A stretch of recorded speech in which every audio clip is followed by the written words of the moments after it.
Thank you, Mr. President. Mr. President, my delegation would like to welcome the delegation of Chile in our midst. We would like to thank them for their informative presentation made this morning. We appreciate the Chilean delegation's very active and constructive engagement with the works of the Human Rights Council. Mr. President, we commend the Chilean government for sustaining democratic consolidation and socio-economic development through effective policy interventions, as well as forward-looking legal and institutional reforms.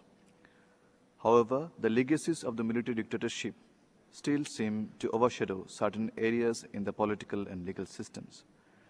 The persistent violation of indigenous people's rights, the suppression of their dissent, sometimes under the pretext of counter-terrorism measures, the continued authority of military tribunals to try civilians in civil matters, all of this bear the hallmarks of an earlier authoritarian regime.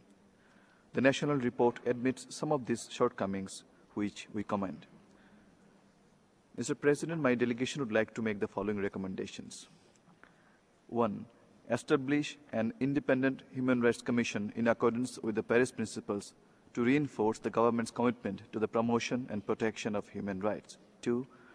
Undertake appropriate electoral and legislative reforms to enhance the scope for the political representation of the indigenous people, particularly women.